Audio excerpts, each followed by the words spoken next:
Kanatti aansuudhaan jaal barbaadaan maatii wareegamtootaa keessaa maatii jaal Fiigaatii ammatti nuti argannee warra dheengaddaa wareegaman keessaa maatiin jaal Fiigaa egaa kana dura obboleessa isaanii jaal Boruulleen dirqama irratti dhabanii kan isatu nu dhiyeessa. Jaal barbaadaa ol bahii maayikii kee qabadhu. Maatiin jaal Fiigaa ni jiru na fakkaata. Dr. Tolasaa Durattonnaa seenan argeensi jira. Nu dhiyeessi. Nuti hundinuu bakka jirru haa dhiyeessinu galatooma. Carraa dhabuutu nu mudate. Carraa hoogganaa sila rakkoo furee qabsoo fuulduratti deemsisu arganne jennee gammanne dhaba da'uutu nu mudate jedhanii nama naanna'anii. Immoo inni kun egaa Oromoon yoo dhaabuu baate nutu du'aa warra jiru kanatu du'aan lafa deemaa hafuura baatee jechuudha. Fiigaa duwwaa miti kan wareegame isaa wajjiniin kan wareegame baay'eedha.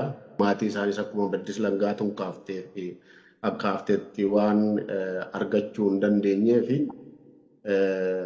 maqaadhuma Fiigaatiin isaanis yaadatamu waltajjii kanatti akka dhiyeeffamanitti yaanna. Warra Fiigaa wajjiniin dheengadda wareegameef Fiigaa duwwaa otoo hin ta'in hojjetameen waggaa lamaan kana keessatti hojjetameen warri akka maleetti wareegaman hunduu sagantaa kana keessatti sammuu keenya keessatti jiraatu jechaadha. Warri arganne maatiin Fiigaa Dr. Tolasaan, Jaal Addunyaan, Jaal Laayiluun, Jaal Gaaddisaa fi Mootuun yoo jiraatan karaa Dr. Tolasaatiin nu dhiyaatu. Amma Dr. Tolasaan manaa fi sagalee yoo mijataa yoo jiraate yaada ofii mana kanaaf ibsee sana booda warri taanan warri iddoo mijataa jiraatan yoo jiraatan dabareedhaan yaada isaanii waan itti dhaga'ame ibsatu. Fayyaa ta'an gaariidha. Hayyee galatooma.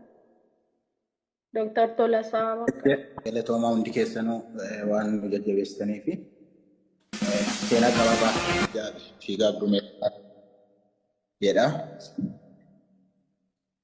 Jaal Fiigaa Gurmeessaa abbaa isaa Obbo Gurmeessaa Liqqaasaa fi haadha isaa jajjabaadhu. Haadha isaa Addee Badhaatuu Beeksisaa irraa bara 1996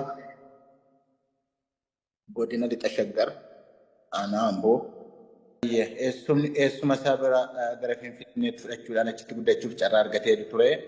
Boodarraa maatii biratti deebi'uun hiriyoota isaa wajjin mana barumsaa Doobbii jedhamutti barumsa itti fufuun gara magaalaa Amboo deemuun kutaa salgaffaa fi kutaa 10 achitti barate.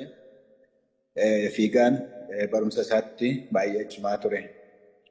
Kutaa isaas keessatti sadarkaa tokkoffaa haga sadaffaatti gadi bahee hin beeku. Barnoota isaa baay'ee cimaa waan ta'eef maatiin illee abdii guddaa qabu turan. Jaal Fiigaa maatii keessatti mucaa jaallatamaa amala qabeessa ture. Warqee jennee waamna. Maqaan maatiin itti waaman warqee koo jennee waamna.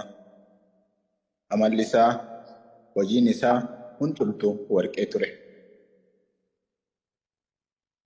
Mucaa maatii bira darbee ollaan jaallatudha. Ijoollummaa isaatti muka yaabbachuu baay'ee jaallata. Muka namni yaabbata jedhamee hin yaadamne fiixeetti bahee irratti waan ba'uu fi harmeen keenya guyyaa tokko kufee caccabatte baay'ee yaaddofti turte ijoollummaa isaatti. Jaal Boru wajjin warri irratti dhalatu. Jaalli Fiigaan hangafa isaa ture. Ijoollee xiqqoo ta'anii osoo taphatanii hin quufiin osoo ija sassataan ilaallu mootummaan abbaa irree bahaagala isaan oorkee roorroon akka waliigalaatti Oromoo irratti hammaatte hambottis akka malee jabaatte barnoota irra qabsoon qalbii isaan fudhatte fincilli diddaa gabrummaatti makamuun sochii barattoota magaalaa Amboo keessatti gahee olaanaa taphateera. Kanaanis dararaa hedduu keessummeessuuf dirqamee ture.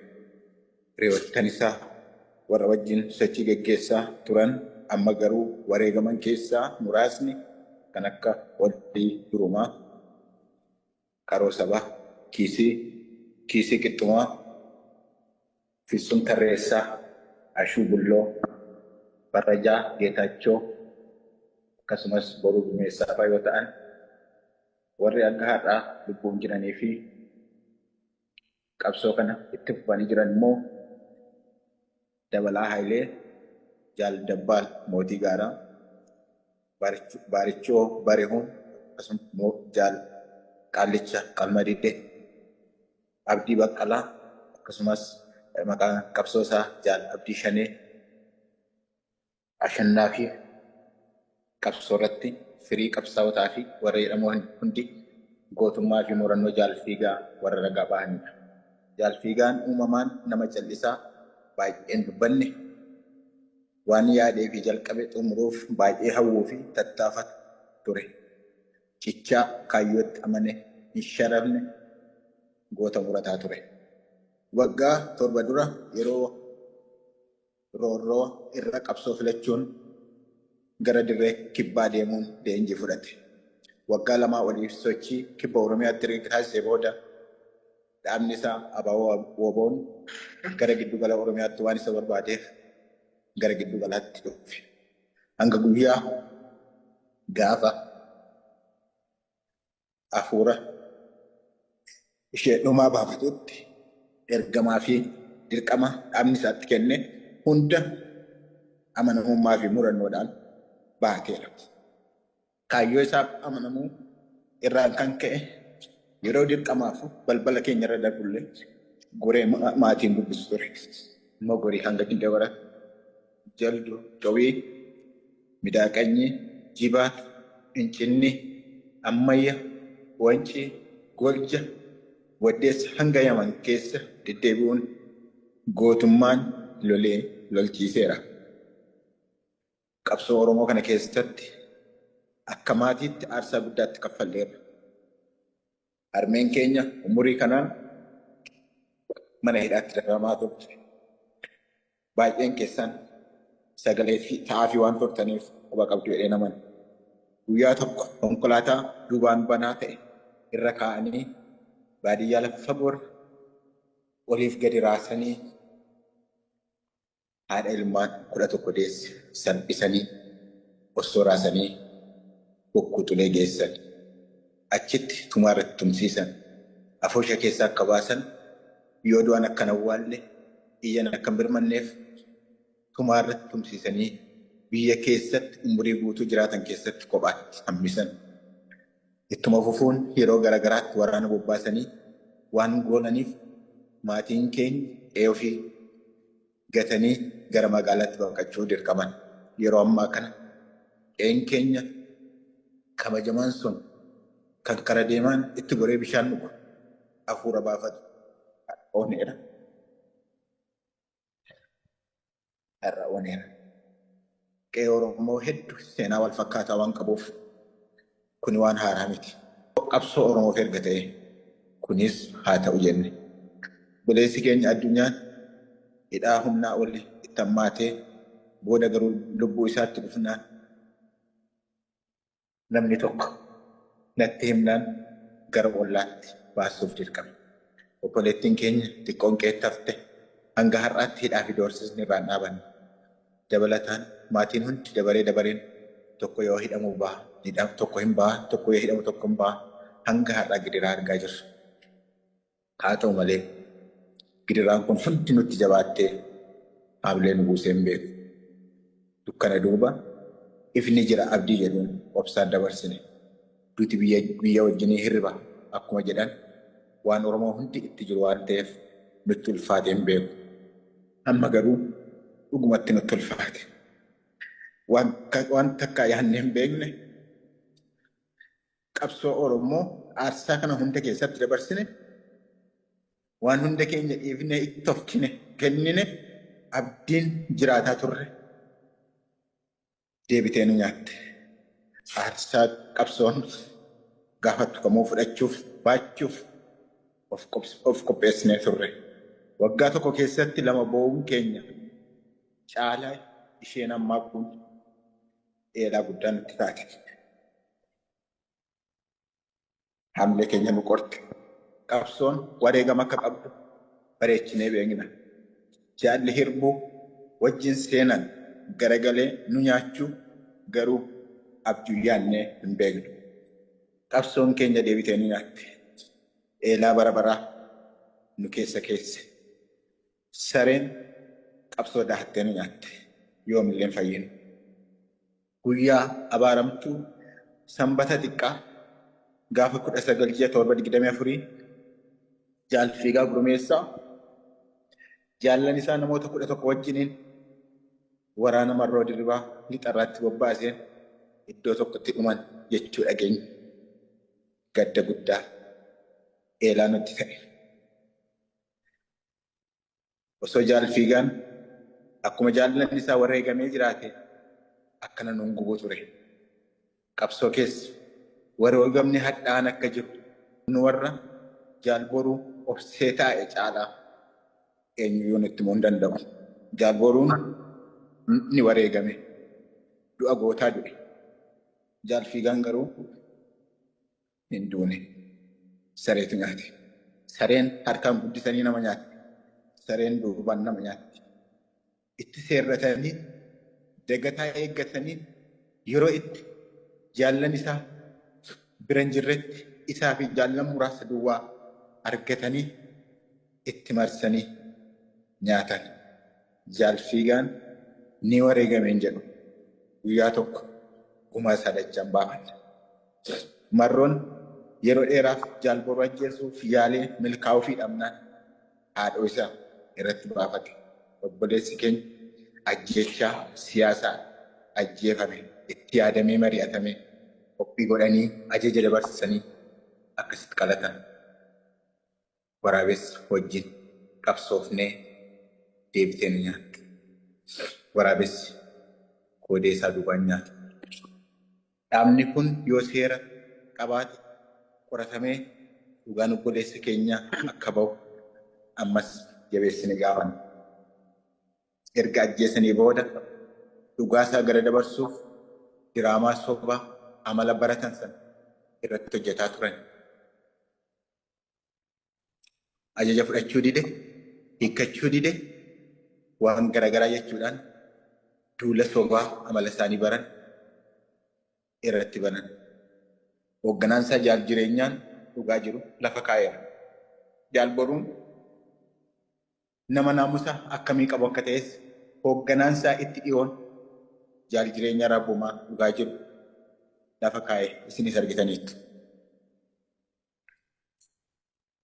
Odeeffannoo qabnuun ajaja Marroo Dirribaan ajjeefame. Marroon jaalboruu ajjeesuuf yaalii guddaa godhee milkaa'uu fi dhabe kooddee keenya Jaalfiigaa nurraa fudhate. Ajjeechaa suukkanneessaa rasaasa akka bokkaa irratti roobsanii ajjeesan. Jaallan baay'ee akka loonii ciibsanii qalan waan deeggarsa irratti hin godhamne jaallan qabsoo irratti raawwatan. Uummanni Oromoo bal'aan dabaa fi shira kana akka dhaga'u barbaadna. Shira hamaa nama tokko mootii gochuuf jedhamee dalagamaa jiru kana sabni bal'aan beekuu qaba. Abbaa irree baqannee kan caalu afaan buune. Qabsoon Oromoo akka kanatti jirti. Tuuta sooshaal miidiyaa ijaarratanii yoo dubbatte PPC ergee gandummaa sitti dhoobuu akka kanaan dhugaan namaa gara baddi. Jaalfiigaa fi jaalleewwan isa wajjin wareegaman dhugaasaa jaallan hafan dachaan ni baasu abdii jedhu qabna.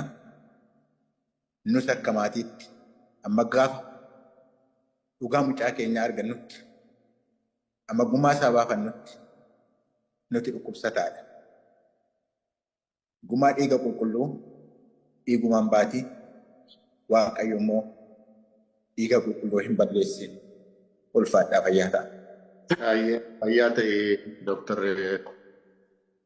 Tolasaa waan gaariidha dhiyeessitee fayyaa ta'e ulfaadhu immoo jajjabaadhaa.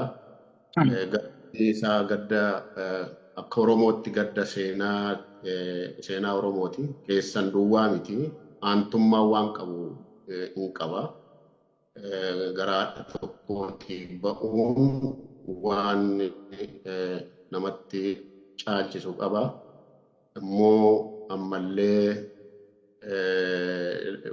fiigan du'uma gootaatti du'ee warra ajjeesetu gaafatama lugnaa qaba malee inni ammalleen du'a gootaati kan du'e. Akka malee isaatu marare malee jechuudha. Immoo jajjabeessuu barbaachisaadha. Akkuma amma jette waan amma jette kanatu murteessaadha. Gara fuulduraa waan ta'uu qabutu murteessaadha. Kanaaf jajjabaadhaa ulfaadhu fayyadu. Addunyaa fi Haayiluun waa jechuu danda'u Dooktar Tolasaa bira jiru yookiin dooduma jiran yoo jiraattan. Addunyaan na bira jira. Addunyaan haasawuu barbaade. Ayyee galatoomaadha. Waan adda waan hin jedhu qabu. Yaadni nuti qabnu walumaan qabna. Haa ta'uuti garuu akka Oromoo tokkotti wanti jechuu barbaannu wanti kun nuun malu ture. Asuma nuti hara akka Oromootiin akka kana taana innee yaadnes hin beeknu. Egaa galu feemaa miti. Jaal boruun wareegame, jaal fiigaan garuu na wareegamne dhufe. Egaa ta'e immoo maa gochuu hin dandeenyu. Akka nama tokkotti gumaasa akka baafannu abdii qabna. Oromoon lammoo marti keessanuu akka dhugaasaa nu barbaadan nutis wanti nuti irraa duuba deemnu hin jiru. Garuu jaal fiigaan ajjechaa keessa waan diina irratti ta'e hin beeknu. Ajjeesanii fannisanii eebbisaa addunyaa mootummaatti ajjeesee lafa harkise. Jaal fiigaa garuu jaal marroon ajjeesee fannisiise. Kan duwwaa Oromoon qubaa qabaatu gurra Oromoo keessaa bu'u. Jechuu waan Oromoon jedhu qabu. Ulfaadha fayyaa ta'e addunyaa. Jabaadhaa gaddi kan hunda keenyaati. Jajjabinni hunda keenyaa fi jajjabinni immoo waan dabaa kana karaatti deebisuudhaan argama malee akkanumatti afaaniin wal jajjabeessuudhaan ta'u yoo kun bakkatti deebi'u sababni wareegama fiigaa fa'aa wareegama akka malee biraa nurraa hambisuu ta'uudhaaf danda'uu qaba jennee amanna. Garaa namaas kan fayyisu, garaa keessanis kan fayyisu, garaa firaas lammiis, garaa Oromoos warra dhugaadhaaf falmu kan fayyisu wanti dabaa kun karaatti deebi'ee sirrachuudha. Inni kun hin ta'a jennee abdannaa jechaan otoo hin ta'in hojiidhaan raawwachuu qaba. Namuu akka Oromootti Oromoon waliigalaatu dirqama qaba. Kana raawwatama jennee yaanna yookaanii hundi keenya iyyuu du'aan lafa deemaa wanti simaddi sala jedhamee dabala. Akka Oromootti Oromoon dhugaatti amanu warri karaa dabaa deemu salaa dabaa warri dhugaatti amanu dhugaa kana dhugaa qabsaa'otaa qabsoon kun kan warra jiruu duwwaadhaa miti kan warra wareegamees kan warra dhugaadhaan wareegame waggaa 150 kana kan miliyoonota sanaati. Qabsoo kanatti qoosuun murtii abbaa irrummaatiin akka barbaadanii gochuun wareegamtoota miliyoonota waggaa 150 kana wareegamanitti qoosudha. Oromoon waliigalees yoo dhaabuu baate rakkinni isaa rakkina maatii obbo Gurmeessaa fa'aa maatii Dooktar Tolasaa fa'aa duwwaa otoo hin ta'in kan lammii sanaa fi kan dhaloota naannoo sanaa duwwaa otoo hin ta'in kan Oromoo waliigalaati. Maalumaafuu jabaadhaa, jajjabaadhaa, hunda keenyaaf jajjabina haa kennu. Angaatoo sitti deebisee fayyaati.